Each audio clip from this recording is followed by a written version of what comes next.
안녕하세요. 54번이요. 독립성분에 대한 이 문제부터예요. 예, 독립성분에 대한 설명이 잘못된 것은 했습니다. 자, 독립성분이라 하면은 독립어를 가리키고, 독립성분은 곧 독립어를 가리키고, 먼저 1번에 문장의 필수 성분은 아니다. 맞죠? 우리가 문장 성분의 필수 성분은 4개. 뭐예요? 주어, 서술어, 목적어, 보어. 이렇게 4개죠. 다음 2번, 다른 문장 성분에 영향을 주지 않는다. 그렇죠? 그래서 독립어라는 명칭을 갖습니다. 그 다음 3번, 부름이나 응답, 감탄 등을 나타내는 말에 쓰인다. 그렇죠? 우리가 특히 대답하는 말, 네, 아니오가 감탄사이고 문장 성분은 독립어다 했습니다. 자, 4번은 3번하고 충돌하죠? 분명히 2번과 충돌하죠? 다른 문장 성분에 영향을 주지 않는다고 했는데 생략하면 문장의 의미가 불완전해진다. 이는 주 성분에 대한 설명이니까 정답은 4번이네요. 다음 55번. 이번엔 부속 성분에 대한 설명을 물었습니다.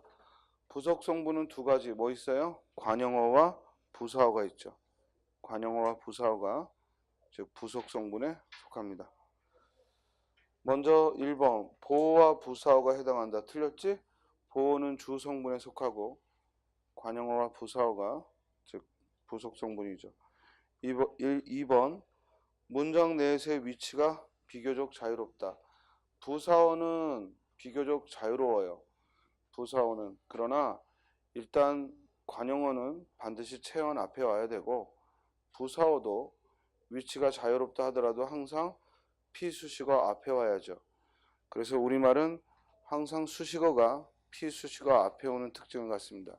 그렇기 때문에 위치가 자유롭다라는 말은 틀렸죠. 다음, 문장의 구성에 반드시 필요한 요소면 그건 필수 성분이고 부속 성분은 그 필수 성분을 도와주는 역할을 합니다. 다음 4번에 주로 주성분을 꾸미거나 의미를 한정하는 역할을 합니다. 정답은 몇 번? 4번.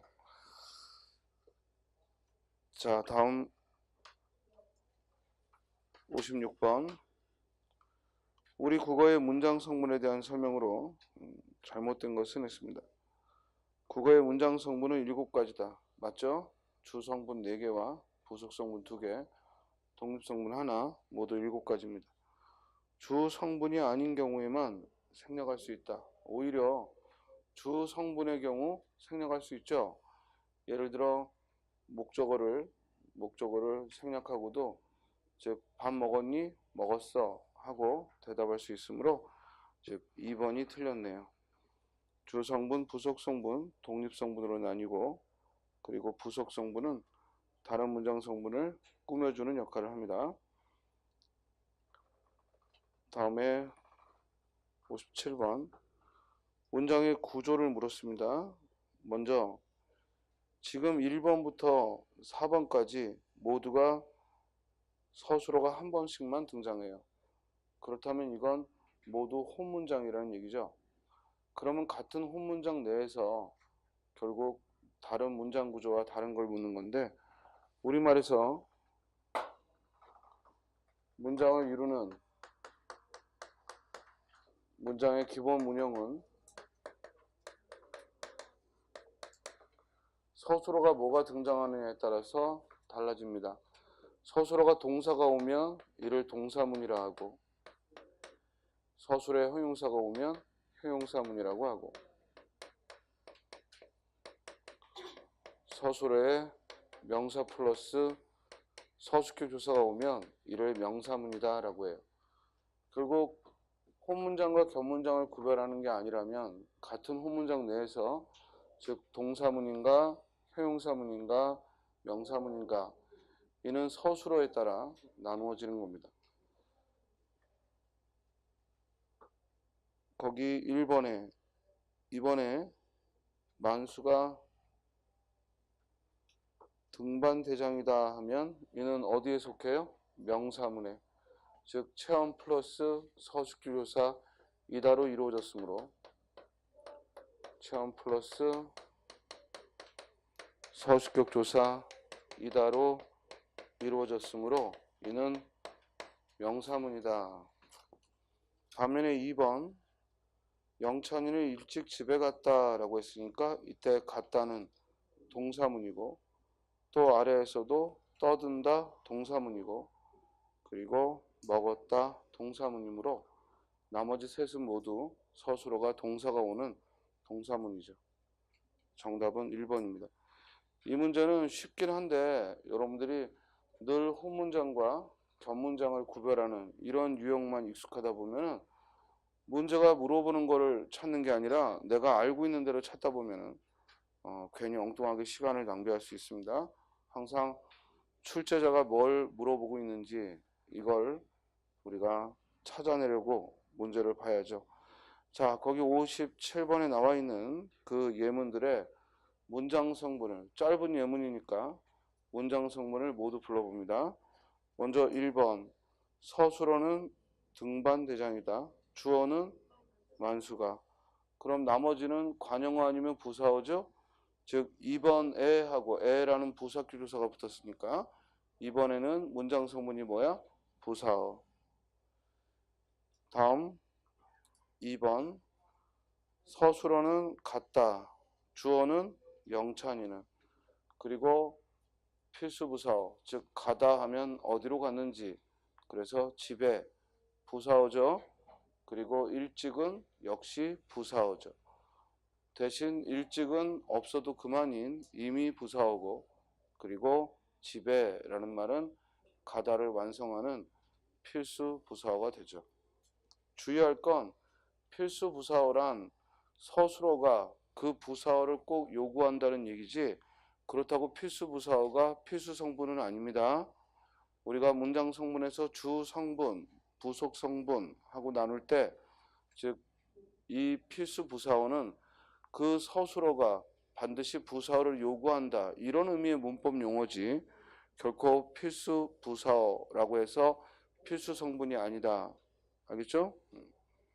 그러니까 문장 내에서 필수 부사어는 반드시 필요한 문장 성분이야.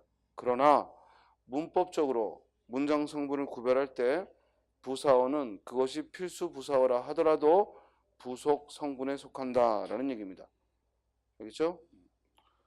다음 3번을 문장 성분을 분석하면 떠든다가 서술어고 주어는 지원이는 그럼 정신없이는 부사어가 되죠. 우리 정신없다는 형용사지만 정신없다의 전미사 이가 와서 품사가 아예 부사로 바뀌었고 그리고 문장 성분도 부사어입니다. 우리말의 대표적인 부사 전미사가 뭐야? 이와 희야. 따라서 어떤 단어에 이 희가 왔다면 이는 부사다라고 접근하면 됩니다. 다음 4번에 순이는 혼자만 빵을 먹었다. 서술어가 뭐예요? 먹었다. 주어는 스라는 그리고 목적어는 빵을. 그러면 주 성분을 모두 찾았으니까 나머지는 뭐 아니면 뭐라고? 관형어 아니면 부사어야. 그러면 혼자만은 뭐예요? 부사어죠. 이해됐죠?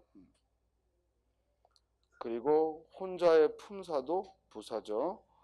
혼자가 명사로 쓰일 수도 있고 부사로 쓰일 수도 있는데 여기서 혼자는 격조사가 붙은 게 아니니까 만이라는 보조사가 붙어서 강조해 준 거죠.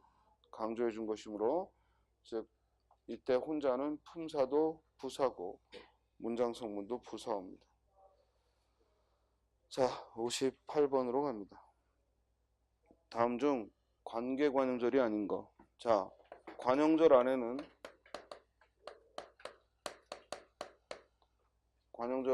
두 가지가 있습니다. 뭐하고 뭐? 동격 관용절과 그리고 관계 관용절이 있죠.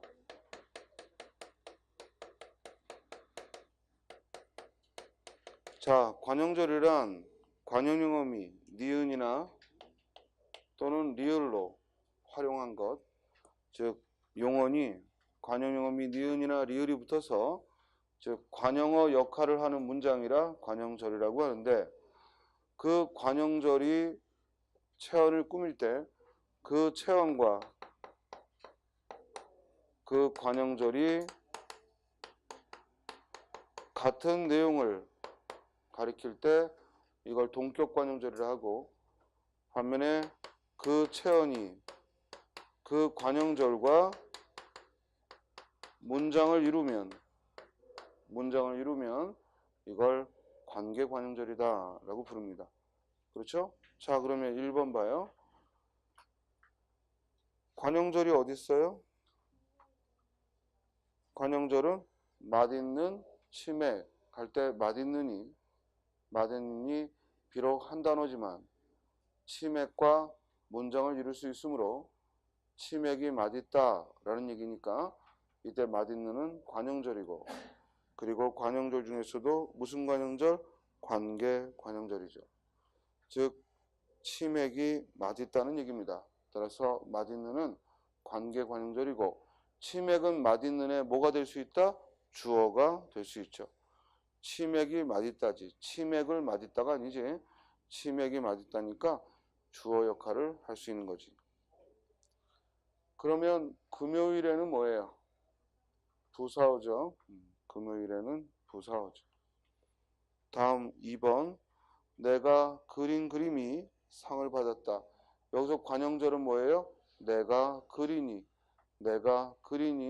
그림을 수식하고, 내가 그리는 관형절이고, 역시 그림과 문장을 만들 수 있으니까 관계 관형절이고, 이때는 그림이 내가 그린에 무슨 역할을 할 수 있어요?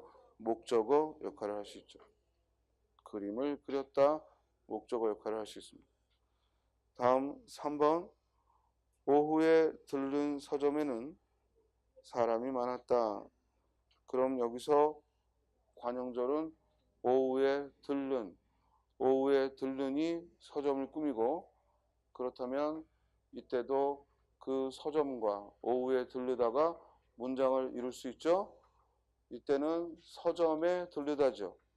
서점에 들르다라고 문장을 만들 수 있으니까 이때 관형절은 관계 관형절이고, 서점은 관계 관형절에서 무슨 역할을 한다? 부사어 역할을 하죠. 부사어 역할을 합니다.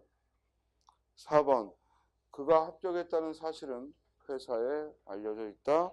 이때 관형절은 그가 합격했다는이 사실을 꾸미고 있고, 이때 그가 합격했다는 것이 곧 그 사실이죠. 그 사실이 곧 그가 합격했다는 것이니까 이때는 사실과 동격의 문장이고, 이럴 때 동격 관형절이라 합니다. 그러면 지금 4번 문장의 문장 성분을 분석하면 그가 주어가 아니죠. 이해돼요? 그래서 우리가 문장 성분 찾을 때에는 앞에서부터 찾지 말라고 한 거야. 그가 주어가 아니고 서술어가 뭐야? 알려져 있다요. 알려져 있다고, 주어는 사실이죠. 사실이 알려져 있는 거죠. 그리고 부사어는 회사에 알려져 있는 거죠. 그러면 그 앞에 그가 합격했다는 모두 관형어죠. 관형어 역할을 하는 문장이니까 관형절인 거야. 따라서 이때는 관형절로 이루어진 관형어다 이렇게 얘기를 하는 거야. 관형절로 이루어진 관형어다 라고 얘기하면 되죠. 그렇죠? 58번에서 1번에 금요일엔 맛있는 치맥을 이라고 했을 때, 이때는 치맥이 이 문장에 맛있다의 주어 역할을 할 수는 있지만, 지금 이 문장에서는 즉 주어가 생략됐고 서술어도 생략됐죠. 서술어도 생략돼 있죠. 그리고 목적어만 보이고, 그리고 관형어가 보이고, 그리고 금요일에 하는 부사어가 보이죠. 따라서 1번은 부사어와 관형어와 목적어로 이루어져 있는 거예요. 따라서 이렇게 어떤 표나 강조를 해줄 때에는 서술어가 없어도 문장이 이루어지는 걸 지금 경험했어요. 따라서 문장을 이루기 위해서는 반드시 서술어가 있어야 한다라는 것도 올바른 설명이 안 되는 거죠. 경우에 따라서는 이와 같이 서술어도 생략이 되고 주어도 생략이 될 수 있죠. 됐죠? 2번에 서술어는 뭐예요? 받았다고. 목적어는 뭐예요? 상이고. 그리고 주어는 그림이죠. 그림이 상을 받았다라고 했잖아요. 그렇죠? 그리고 내가 그리는 뭐예요? 관용어죠. 사실은 이건 문법적으로는 문장이 좀 어색하죠? 그림이 상을 받았다. 어색하지만 사실은 의미는 전달이 되죠? 따라서 이 문장의 주어는 생략된 게 아니라 그림이 주어예요. 그림이 상을 받았다라는 거죠. 그리고 사실은 내가 상을 받은 건데, 즉 내가 그린 그림이 상을 받았다라고 강조한 거고, 여기서 그림이 주어고 내가 그리는 관용어가 되는 거죠. 그렇죠? 다음 3번의 서술어는 많았다고. 그리고 주어는 사람이죠. 그리고 서점에는 부사어고, 그리고 오후에 들르는 관용어가 되는 거죠. 이해됐어요? 자, 이제 국어의 역사, 즉 59번 문제를 봅니다. 다음 설명에 해당하는 것이 아닌 것은? 하고 물었습니다. 먼저 중세 국어의 주격조사를 화제로 삼았으니까 우리가 늘 말했지만 현대문법이든 고전문법이든 문법적인 설명을 하는 그런 독해 지문은 무엇을 지금 설명하고 있는지가 판단이 되고 그 설명에 대해 내가 이미 지식을 가지고 있다면 독해를 하려고 하기보다는 먼저 선택지를 보고 내가 알고 있는 거로 풀어보는 거예요. 내가 알고 있는 거로 풀리지 않을 때 그때 독해 지문을 봐도 늦지 않습니다. 괜히 알고 있는 지식을 확인하기 위해 독해 지문을 볼 필요는 없죠. 먼저 1번 봅니다. 채연인 때 뒤에서는 주격조사가 따로 나타나지 않겠군. 자, 우리 중세국어의 주격조사는 가가 없다고 했습니다. 대신 받침이 있는 말에는 뭘 쓴다? 지금과 똑같이 이를 쓰고, 받침이 있는 말에는 이를 쓰고, 반면에 모음으로 끝나는 말에는 뭘 쓴다? 이응이 없는 이를 쓰죠. 모음으로 끝나는 말에는 가가 없었으니까 우리말에서 주격조사 가가 등장하는 건 언제부터라고? 17세기부터니까 15세기 중세 국어에는 이 가가 없었으니까 이응이 없는 이를 쓰는 거야. 단 이 앞에 오는 체언이 이모음으로 끝날 때에는 주격조사를 쓰지 않는다. 그래서 제로 주격조사를 쓰지 않죠. 그러면 여기 1번에 제시된 명사가 때하고 때야 띠야, 오늘은 지금 눈이 안 보여서 때야 띠야, 때하고 끝이 이모음으로 끝났죠. 그렇죠? 때하고 이 뒤에 이로 끝났다고. 이로. 그러면 주격조사 쓸 필요 없죠? 따라서 1번 맞는 말이죠. 이해됐어요? 1번 맞는 말이죠. 우리 이렇게 자음이 3개가 오면 얘도 합용동사고 자음이 2개가 와도 합용동사고, 다만 중세국어에는 이렇게 합용동사가 3개인 것도 어두에 올 수 있었고 2개가 오든 3개가 오든 현대문법과는 달리 어두자음군이 당시에는 쓰였다, 이런 얘기고, 이런 단어를 읽을 때는 맨 끝에 있는 걸 된소리로 읽으시면 돼요. 이해됐어요? 맨 끝에 있는 걸 된소로 읽으면 됩니다. 자, 2번에 체언인 부모 뒤에는 주격조사가 결합하면 음절수가 달라지겠다라고 했습니다. 자, 부모니까 모음으로 끝났으니까 주격조사 뭐가 오겠어요? 모음으로 끝났으니까 이 모음이 와야죠. 그럼 어떻게 쓰나요? 부매라고 쓰겠죠. 그렇죠? 만약에 공자라는 말에 주격조사가 오면 공제라고 쓰죠. 그러니까 음운의 수는 음절의 수는 변동이 없는 거죠. 왜? 이 모음을 갖다 붙였기 때문에 부매하고 음절수에는 변동이 없다라는 겁니다. 2번이 틀렸죠? 즉 부모라는 모음 뒤에 이 모음이 오면 부매하고 즉 발음을 하니까 음절수는 똑같이 이음절이죠. 정답은 2번. 이해됐어요? 자, 3번. 체언인 무섯. 이번엔 받침이 있죠? 무섯. 받침이 있어. 그러면 받침이 있는 말에는 주격조사 뭐가 와? 이가 와.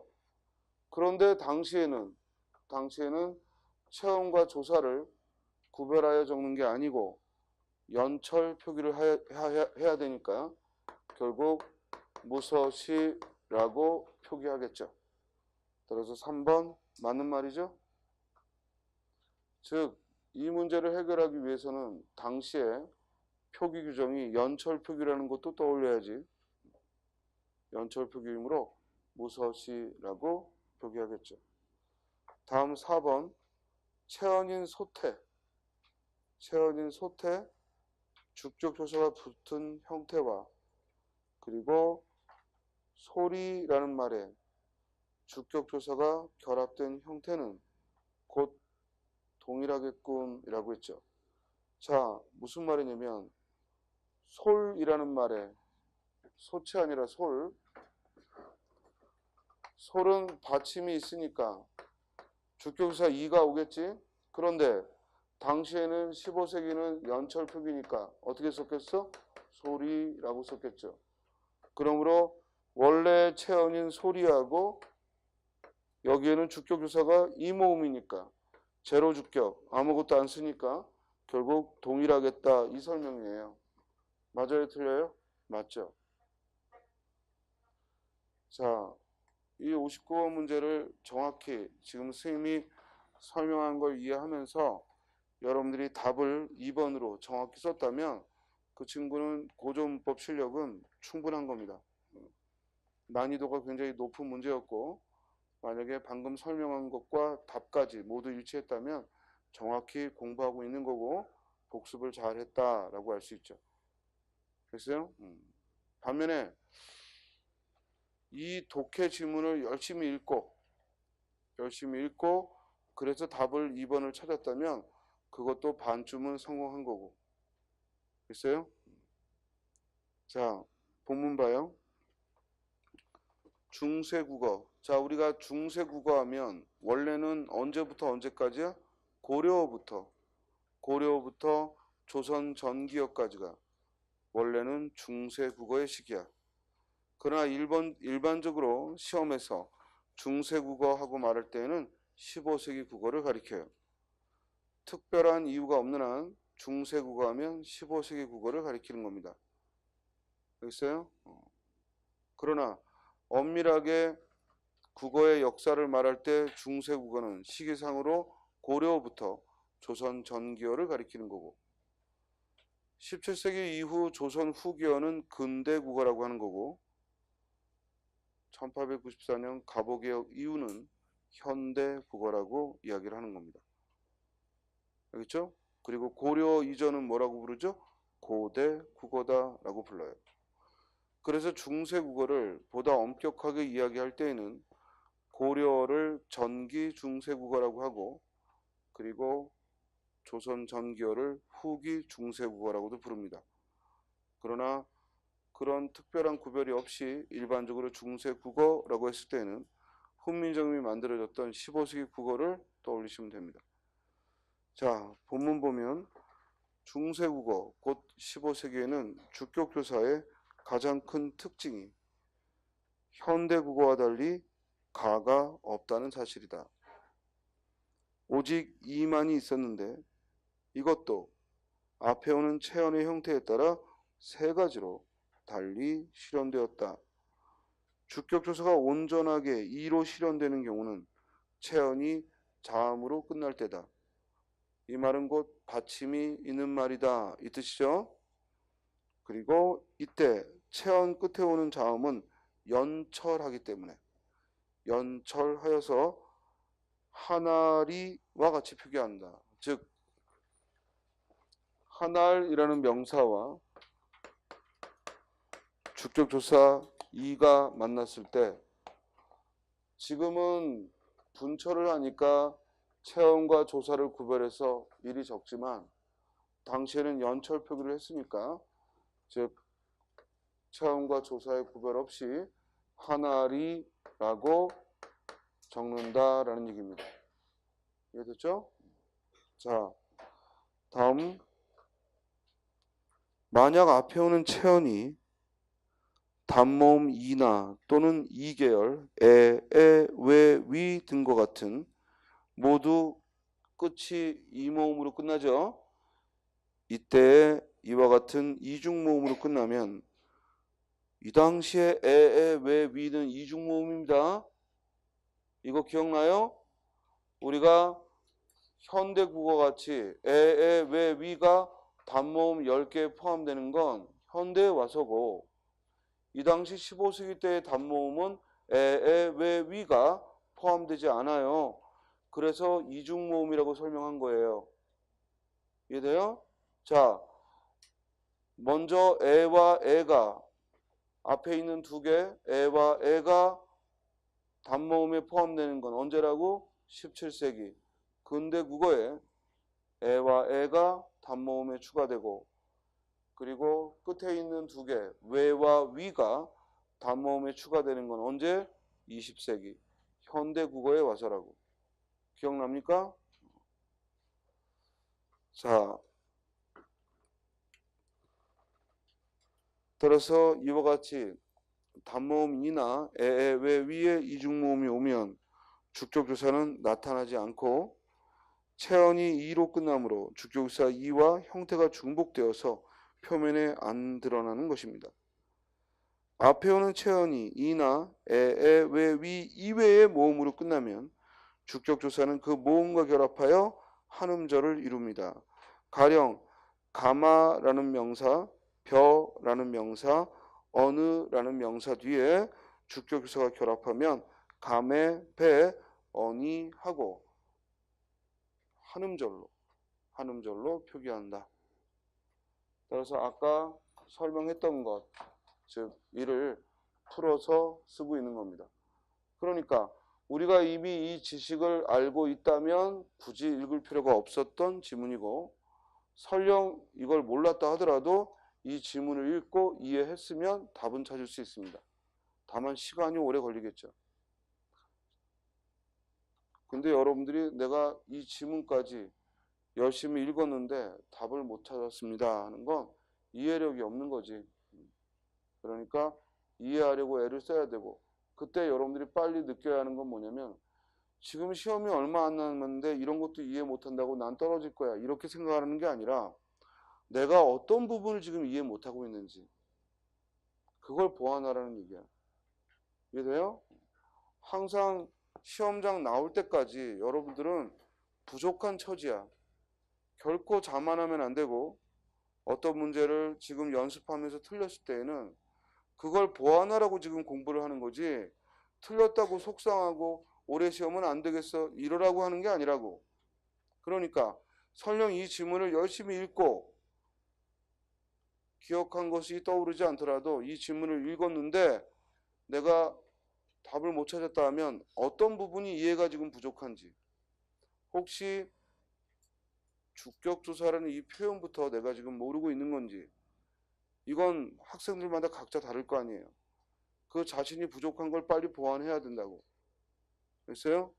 자, 그러니까 문제반하면서 맞힌다, 틀린다, 여기에 일희일비할 게 아니라 내가 틀린 걸 보완한다고 생각하고 맞췄더라도 그냥 대충 찍었는데 맞힌 건 반드시 정확하게 알고 그것이 답이 될 수 있도록 그렇게 연습하라는 겁니다. 자, 이번에는 60번을 봅니다. 따라서 59번에 정답은 2번이고 다음 60번 용비어천가를 물었습니다. 먼저 이 용비어천가에 대한 문학서적 검토를 해보면 용비어천가는 장르상 어디에 속한다?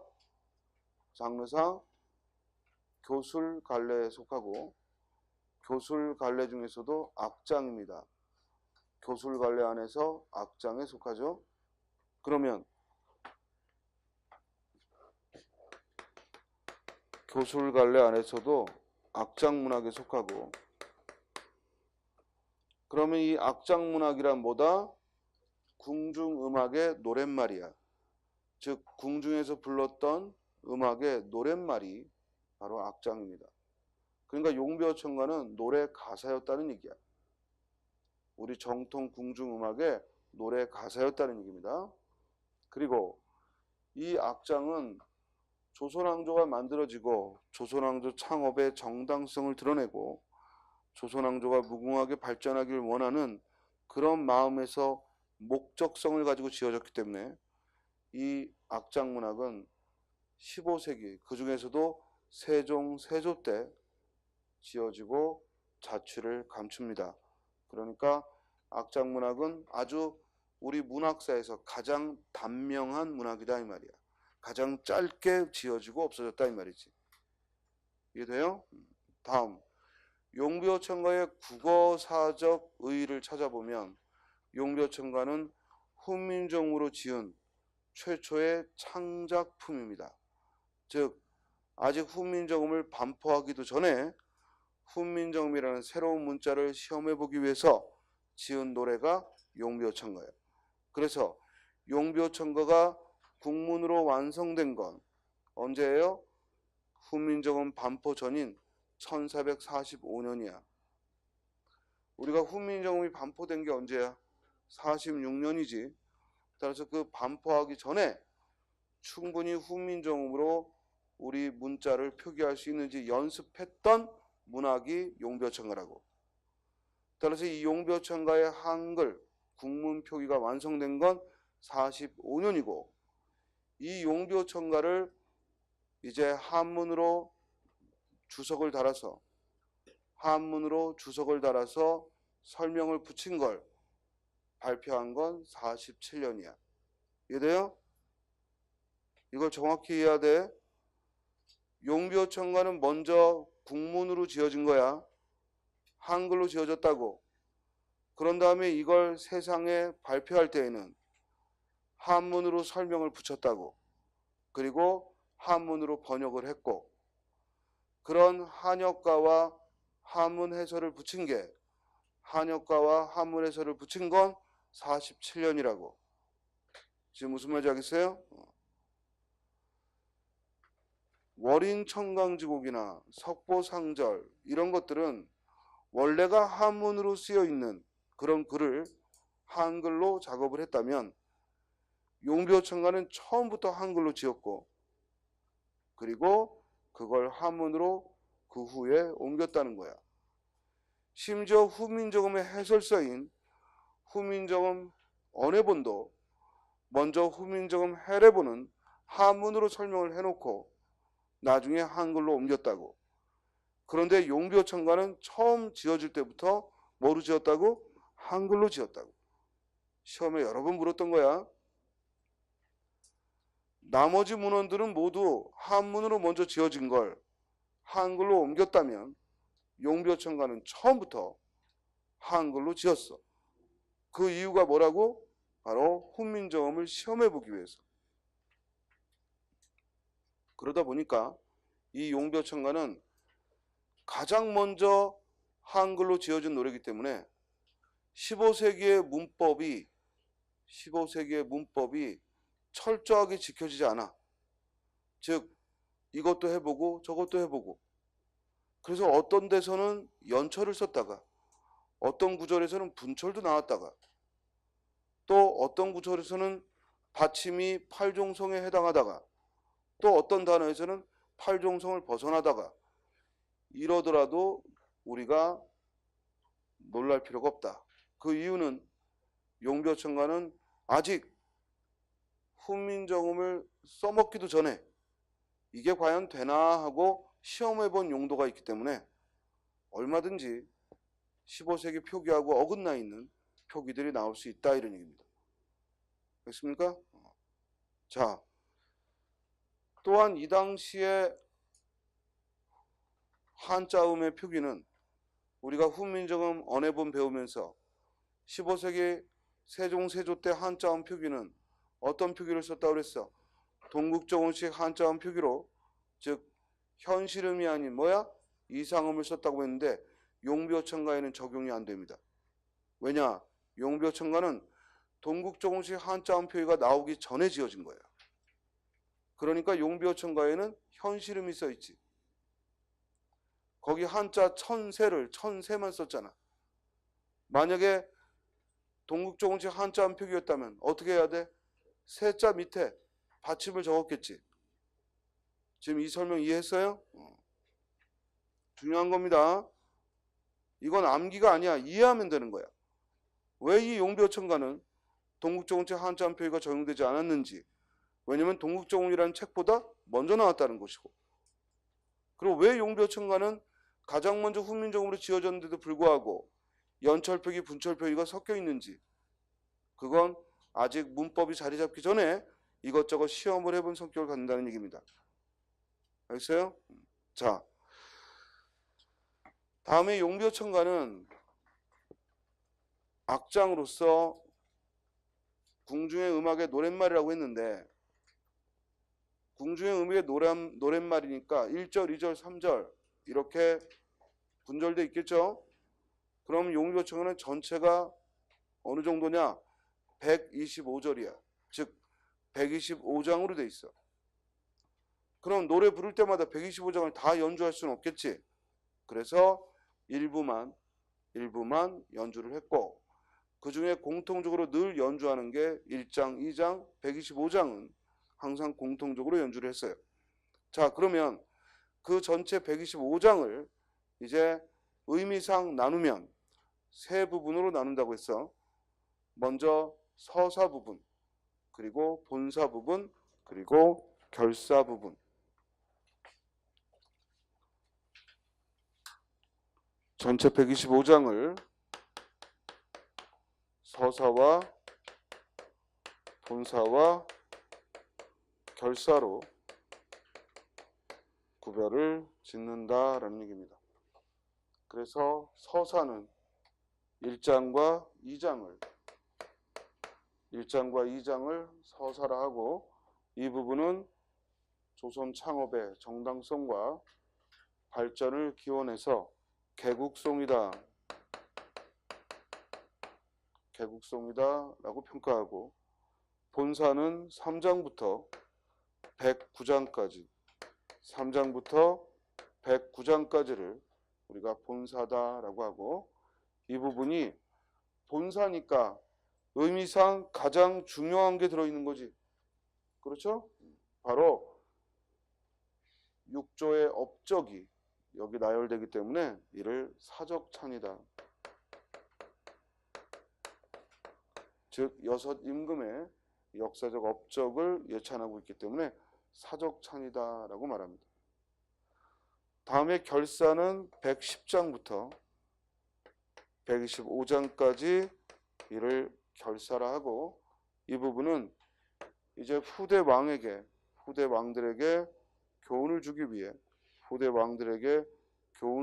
쓴 것이라 우리가 이 부분을 개왕훈이다라고 합니다.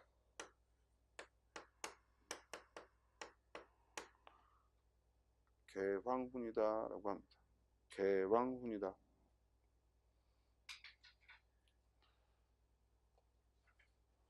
다음,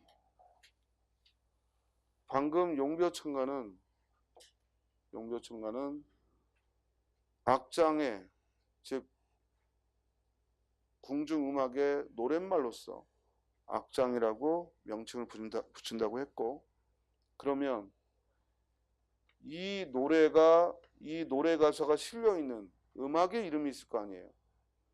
그 음악의 이름을 악곡이라고 하는 겁니다. 그래서 그 악곡명, 즉 이 노래 가사를 가지고 음악을 불렀을 때 그 음악의 명칭, 악곡명에 세 가지가 있죠. 여민락, 취풍형,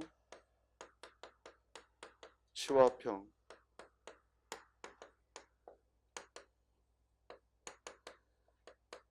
즉 궁중음악의 이 세 가지 종류, 여민락, 그리고 취풍형, 그리고 치화평, 이렇게 세 개의 음악의 이 노래 가사를 적절히 암배해서 노래를 불렀습니다. 알겠어요? 자, 그러면 용비어천가 전체 125장 중에서 여기 실려 있는 건 마지막 125장입니다. 본문을 보죠. 천세우희 미리 정하션 한수북에 누인개국하샤 복년이 가없으시니 성신이 니자샤도 경천근민하셔서 더욱 굳으시리이다. 님그마 알아셔서 낙수의 산행가이셔 하나빌 믿으니까 라고 했습니다. 먼저 1번에 우희라는 말은 공간을 의미하는 이 상자와 시간을 의미하는 즉 앞전자, 즉 공간과 그리고 시간, 그 중에서도 이 위에라는 말은 시간적 의미로 쓰였다는 얘기입니다. 해석상 위라는 이 공간을 지향하는, 공간을 지칭하는 말이, 윗상자 위라는 공간을 지칭하는 말이 해석상 시간적으로 앞이다 라는 의미의 앞전자로 쓰였다는 거야. 맞죠? 왜냐하면 천세우희 하는 얘기는 오래전에 이 말이죠.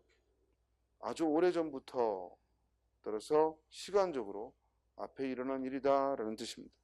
2번 니은에 갓 없으시니 라는 말과 그리고 디귿의 굳으시리이다 라는 말의 주체가 동일하다라고 했습니다.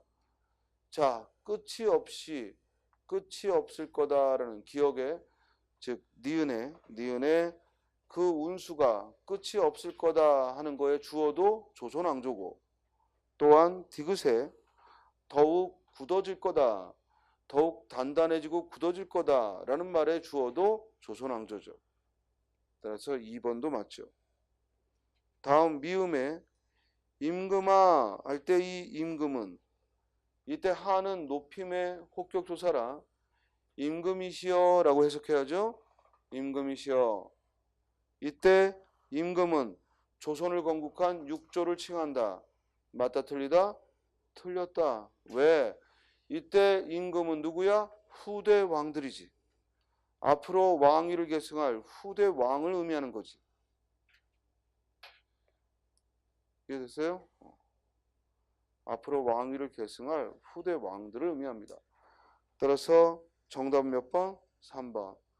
다음 비읍의 산행은 사냥이라는 말의 옛말이다. 맞죠?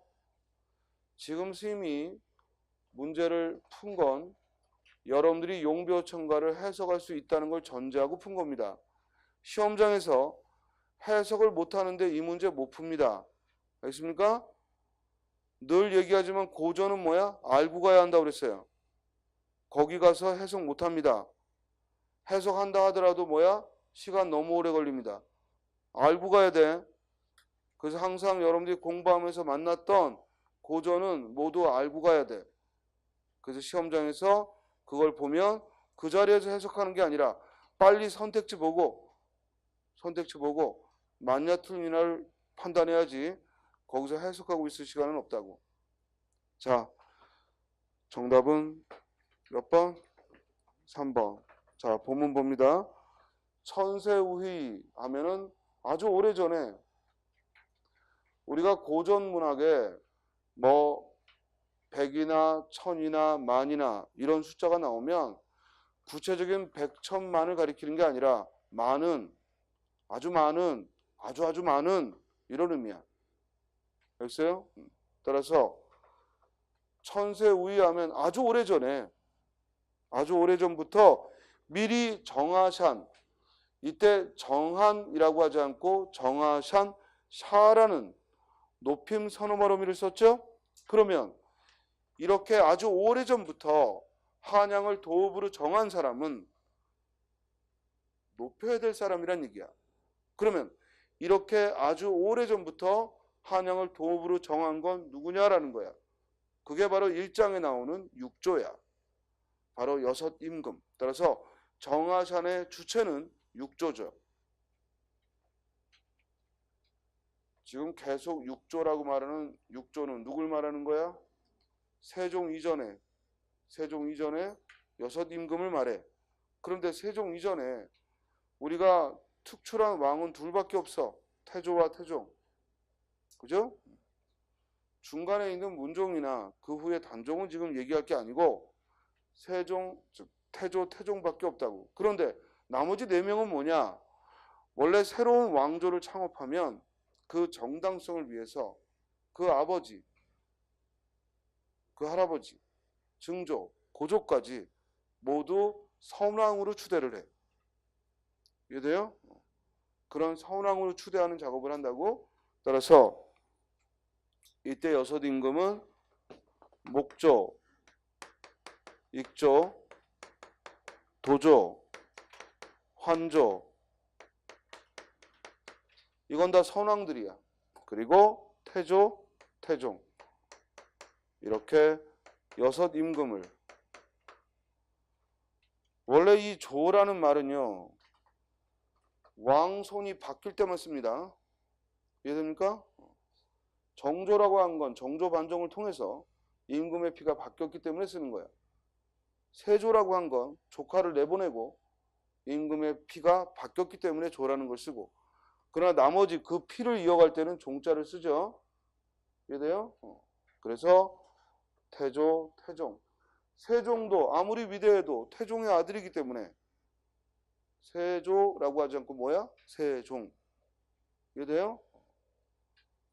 자, 그래서 결국 왕조를 시작한 사람에게 조라는 걸 붙이는데, 결국 이 앞에 있는 환조, 도조, 익조, 목조는 실제 왕들이 아니지.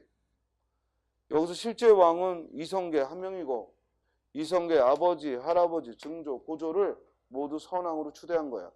그렇게 해서 태종까지 해서 그걸 육조라고 불러. 이해했어요? 자, 이 여섯 임금이 이 한양을 도읍으로 정했다는 거야. 실제 역사는 뭐지? 이성계가 무학대사하고 정도준 데리고 가서 어디로 할까 그러다 정한 건데, 그렇게 하면 너무 뽀대가 안 나니까, 즉 아주 오래전부터 조선왕조는 이미 한양의 털을 잡기로 정했다라고 말을 한 거지. 자, 그러니까 결국 신화화하는 거고 영화하는 거죠. 아주 오래전에 미리 도읍으로 정하신, 이때 정하신, 정하샨, 이 정하다의 주체가 누구라고? 육조라고. 그 정하신 한수북에, 한양 이북에, 곧 한양에 이 말이지. 지금의 한양에 누인 개국하샤. 누인 개국이 뭐야? 덕을 쌓아 나라를 열었다는 얘기야. 그럼 이 덕을 쌓아 나라를 연 것도 누구야? 육조가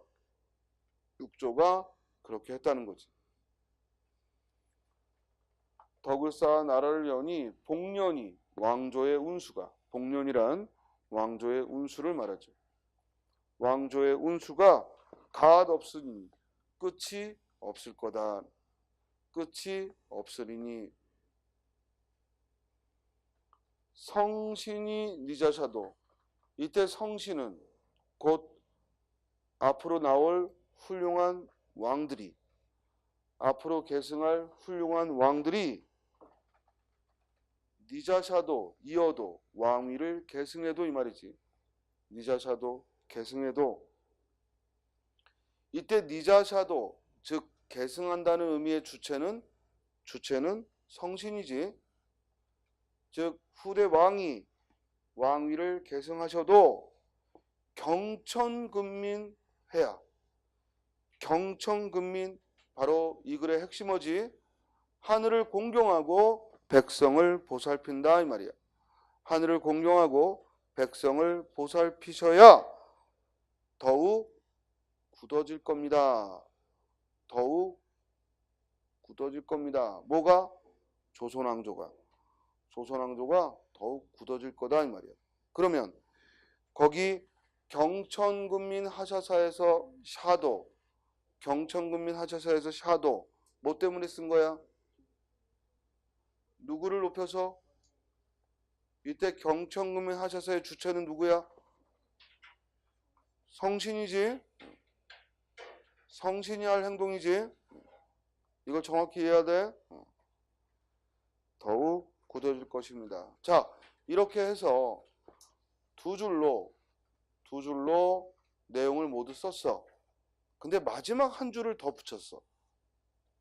이 마지막 한 줄을 더 붙여서 이 125장은 파격장, 그러니까 원래는 전절과 후절 두 줄로 돼 있는데 이 125장은 한 줄이 더 추가돼서 파격장을 보이고 있고, 그럼 마지막 한 줄은 뭐냐? 바로 앞에 내용에 대한 부연을 한 거야. 그러니까 없어도 돼.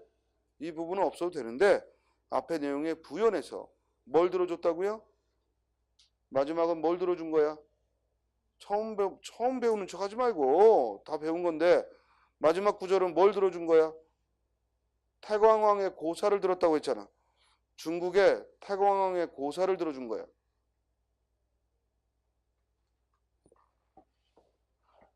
중국의 태광왕의